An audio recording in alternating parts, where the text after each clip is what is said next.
The International Booker Prize is one of two prizes the Booker Foundation awards with very similar names. This is the award for the best translated novel. I'm going to discuss what might make the long list and have a little prediction, talk about some really, really interesting sounding novels that are eligible this year. But first, I'm just going to give you some general information. On the 14th of March, a Booker dozen of 12 or 13 books will be announced as the long list. Once the long list is announced, there will be 5 weeks until April 18th, and the short list will be announced, which isn't a lot of time and clashes with the largest non-Booker prize in literature, the Women's Prize, which is terrible planning from both organisations. Guys, sort your stuff out. To be eligible for the Booker International Prize, you must be published in English form in the UK between the 1st of May 2022 and the 30th of April 2023, which means that anybody casually reading along at home may not have the entire long list available to them before the shortlist is announced. Booker Prize, if you're watching this, 2024, push it back a month. There will be no clash with the Women's Prize, and you can kill that horrible 12-day period where casual readers can't actually play along at home. Come on, sort your stuff out. You'll make us all a lot happier. Some quick points before we get on with the predictions. Because this is a prediction video, I haven't read many of the books on this list.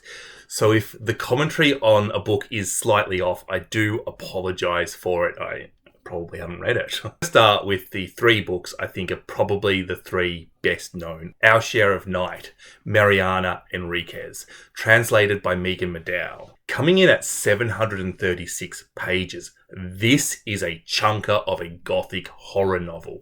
Coming from where all the best horror novels are coming from at the moment, Buenos Aires. Juan can speak to the dead. His 6-year-old son, Gaspar, is worried that he'll be forced by a faceless organisation to do the same. There are LGBT themes in this and allusions to the Dirty War. Early reviews of this book have given it a lot of love. And now it's not yet released where I am in Australia, but I love horror novels that discuss political events, either current or historical. So this one just sounds like it's going to be awesome. And as I said, a lot of love already. Night of Plague by Orphan Pamuk, translated by Ekin Oklap. Translated fiction seems to either be super, super chunky or super, super skinny.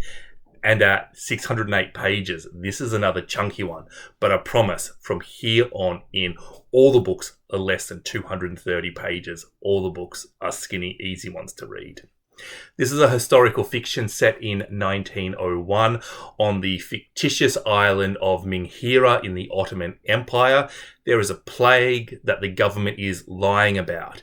Now, don't worry if you're just over conspiracy theories about plagues that the government could be lying about. This time, the government's saying that there isn't a plague. This is part detective story, part historical epic, and it discusses the fall of the Ottoman Empire from the winner of the Nobel Prize in Literature. It's definitely one to look out for. Greek Lessons, Kang, translated by Deborah Smith. This is one of these books that will upset people if it gets nominated because it's not going to be released until the day the shortlist is announced.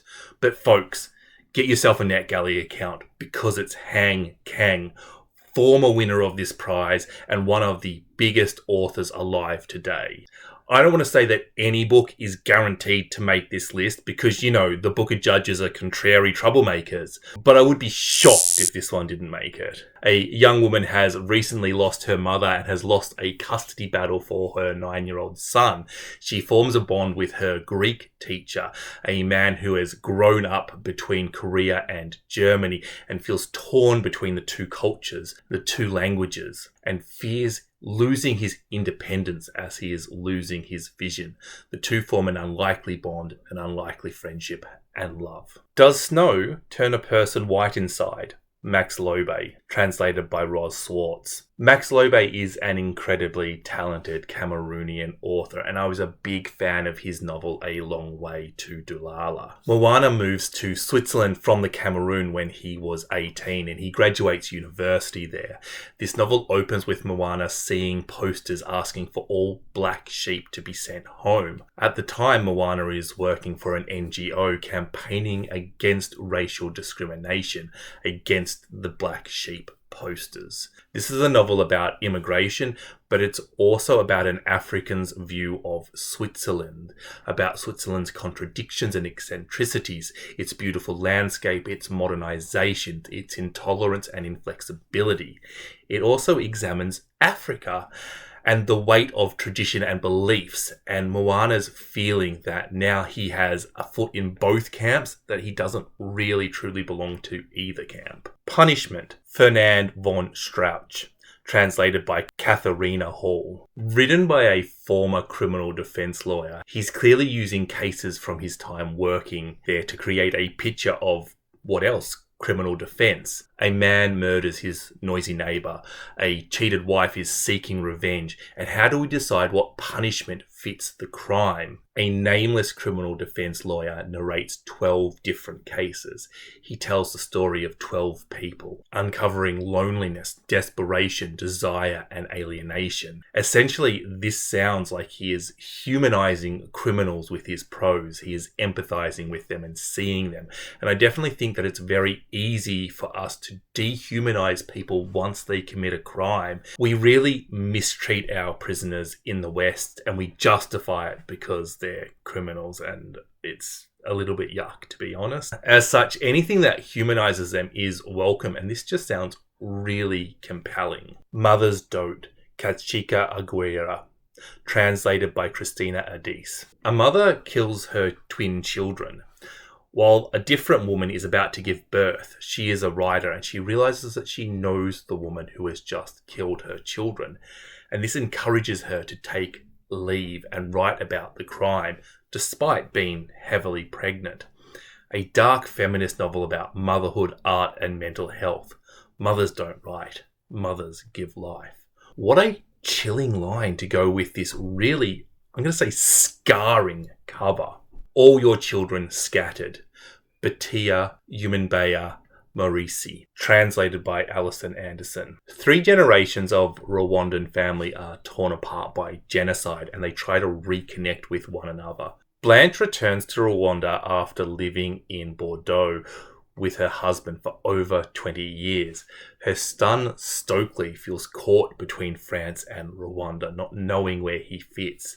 Blanche is reunited with her mother, but this reopens old wounds between the two. The book asks, where do we come from, where is home, and where do we belong? Love Me Tender, Constance Debris, translated by Holly James.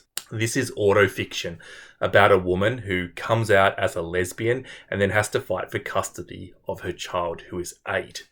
As if that isn't a big enough life change, she also decides to give up her legal career and begin writing, going from affluent to broke overnight. She seeks intimacy with a variety of women, but the closer she gets to them, the more alone she feels. Sounds quite powerful, doesn't it? So Distant Life, Monique Ilbadu, translated by Yari Kamara. Jean-Phi is emigrating from a fictitious West African city the illegal way, via the Sahara, and makes it as far as Morocco before being repatriated. Desperate, he meets a French widower who is upset at the bureaucratic hurdles towards his charitable endeavours in Jean-Phi's fictitious country. This novel is full of urgency, tragedy, and humour. And I don't know how many chances we get to read a book from Burkina Faso. I have saved 4 really compelling and interesting books for last. And these books are all just fascinating for different reasons. Tell Me About It, Sacha Naspini, translated by Clarissa Botford. Neve's husband dies, but she doesn't cry. She's not upset at his funeral. But now that loneliness sets in, she resorts to something a little bit unusual. she brings her favourite chicken inside and is surprised to find that the company is more than an adequate replacement. But one evening, watching TV, Giacomo, the chicken, goes stiff and is paralysed. Neve has no other option but to call the local vet, a vet she shares some secrets with. This novel takes place over this phone call and covers loss, abandonment, nostalgia, heartbreak, love, joy, laughter, despair, and, of course, paralysed chickens. The Queens of Sacramento Park, Camilla Sousa Vildada, translated by Kit Maud. This is a novel about queer sex workers who live together and ply their trade at Sacramento Park. But when one of them hears something unexpected, an abandoned baby boy, she decides to take him home and care for him.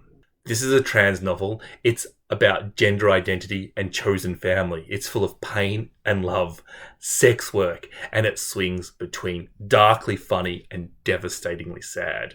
Come on. The Disappearance of Joseph Mengele, Oliver Guez, translated by Georgina D. Cambrai, a non-fiction novel. Which is a way of saying it follows facts and fills in details with fiction about who else? Joseph Mengele, the Angel of Death, an SS officer assigned to Auschwitz and responsible for all sorts of horrible stuff. He fled to South America after World War II, and this is the story about how he evades attempts to capture him. Do we need to know any more? The Lost Spell, Yizmaki Woku, translated by Bethlehem Atterfield, originally in Amharic. Didymos Dor has turned himself into a dog, but he's unable to remember the spell to turn himself back into a human, and he must journey to Addis Ababa to his wife and children, who know nothing of his dabbling in the occult. A proud and respected businessman, his literal dehumanization is echoed by the state of the nation around him, as the history of Ethiopia is transformed into a comedy that centers an occult-worshipping dog just trying to get home to see his wife and children. Anybody that is not at least a little bit curious in that book, I don't even know what makes you feel happy. That's it. That's 13 books. There are some great sounding books out there that haven't made my list. So I'm really excited to see what might make it to the long list. If you're interested in the International Booker Prize, I'll be making more videos about it. So make sure you hit that subscribe button and like this video because the algorithm or something, I don't know. I don't want to say I'm definitely going to read every book on the long list because I don't know what they are yet. And previously, I've had some difficulty getting my hands on all the titles long listed. So Booker Prize, if you're watching this, I would greatly appreciate any loving gift of books that might happen to come along. There, that was subtle, right? Yeah. I'm also going to be following the Women's Prize, so it's going to be such a stressful reading April and March. Let me know what books you think might make it to the long list in the comments. And tell me, are you planning on following this prize or just cherry picking the best books that you hear reviewed? Bye-bye.